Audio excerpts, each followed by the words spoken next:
Let's play a game. You go first.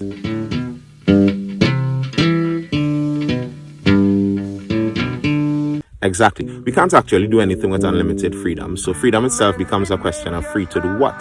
Free to do what I want? Well, what do I want? I exist over an entire lifetime. If I only act on my current desires, I'm enslaving my entire life to this only moment. If I could even decide what I want over this entire period, in order to get it, it's going to require a specific set of actions. So then freedom itself is discipline. But my freedom could hold back someone else's freedom, and we all live in societies together. So my freedom to swing my arm has to stop at your face. Freedom then is do no harm. But what is harm? There are some societies that think women drivers do harm, and they do. It's a risk to have them on the road, but it's a risk to have men drivers on the road too. Freedom is risk, and the amount of risk we are willing to take has a direct impact on our freedom. As for if it's an illusion, it is misinterpreted, it is deceptive, but it is not false. It is very real, and real things get really complicated. 30th of March, we collected 33,600 doses through the COVAX program.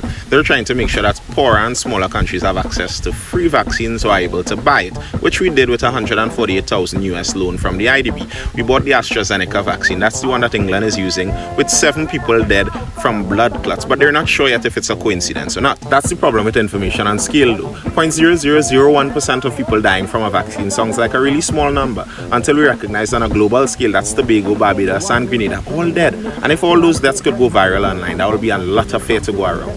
That was actually the death toll of the smallpox vaccine though. The same one that gave you the permanent vaccine passport on your shoulder. It's about managing risk, and COVID is not very dangerous to the young and healthy, so we could vaccinate those at risk and go. But a vaccine isn't a cure, and leaving a large unvaccinated group leaves a lot of room for the virus to multiply and mutate, risking granny all over again. Either way, requiring a vaccine to enter the system is already part of Trinidad law. You could disagree if you'd like, but it's not new. Natural gas is mostly methane with a few other gases mixed into it, and Trinidad produces it. From it we get CNG, electricity, cooking gas, and our national gas company is an agglomerator, meaning they buy it from the producers, refine it, and sell it. NGC is owned by the people, so run by politicians who took too long to make new deals to buy gas, which is part of the reason now they're paying more for it. At least that's according to their former boss. They're trying to pass that cost increase on to their customers, like Methanol Holdings Limited, who said they couldn't pay the increase and instead closed 2 of their plants. That's on top of 2 plants they already closed in 2017 because we weren't producing enough gas. NGC says they'll be fine though, and a lot of what makes them look bad is because they're maintaining our low gas prices and really low electricity rates. I wonder though, seeing as we own it anyway, would you rather keep your cheap gas prices and electricity prices, or pay the full price to NGC, and when they make money they give it to the government, who would then spend the money back on us so wisely? Our Prime Minister got COVID, and I wish him a speedy recovery. They say if you have nothing good to say nothing.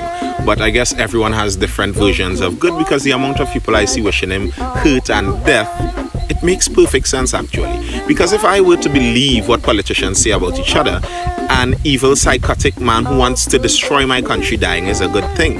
Or maybe I should stop believing politicians and become aware that they're trying to use my own natural tendency for tribalism against me.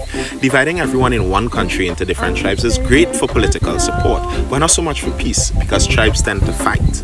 We are social beings and grow our relationships from closest stars go outward. So of course there'll be groups that we'd be closer to and have more loyalty and preference to, and that's natural and fine. But when we start seeing group outsiders as them people versus us, it dehumanizes a person into them people, and it's much easier to hate them people than to hate a person. Even if a person is bad for our country, I don't think spreading hate would do any better. Imagine if our Prime Minister really got COVID on purpose, or he faked getting the whole thing. It is a bit suspicious to be tested positive hours before you're due to be vaccinated, and now you can't get it for a whole 6 months, and even after that you have a good excuse not to take it. The Mexican president said he isn't taking the vaccine because he got COVID before and he has enough antibodies now. And how are all these world leaders getting infected if they're following the guidelines? Well, we need to have realistic expectations of the guidelines. The cloth masks don't actually stop COVID. That's like putting up a fence to stop flies. They stop you from spitting on people. And if you're infected, the virus is on your spit. So it's to protect other people, really and truly. COVID is a virus and it's contagious. It's not sentenced by a judge and the guilty. Everyone who got COVID didn't go to a private party. I think a lot of the extra effort that many people, including the government, put on us behaving good to stop COVID makes it seem like everyone who got COVID behaved badly, and that's not true. By the way, they still recommend to be vaccinated even if you were infected before. Knowing what other people are feeling is a very important part of being human. It's how you feel sympathy, which is you don't feel good about someone else's suffering. And that doesn't exactly help very much, but congratulations on not being a psychopath. It's also how we feel empathy, which means we can actually feel what other people feel. We can put on their shoe and walk a mile in it and feel exactly where it squeezes our feet.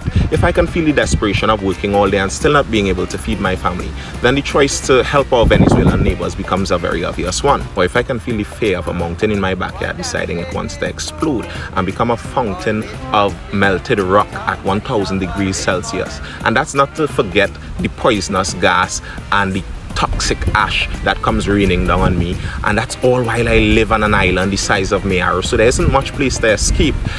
That sounds like a really tight pair of shoes, and I think we can have a few extra to spare. Empathy by itself is frustration because there would always be more people suffering than you can help, but you can help some.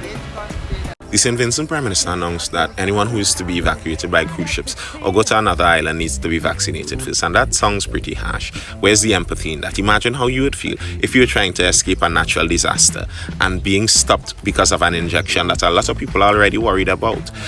Walk a mile in their shoe, have some feeling, but there are no shoes here, and there is a pandemic. If you were in charge and sent a group of unvaccinated people to a neighboring island and it caused a spike and it overran the healthcare system there and people died, then who do you feel for?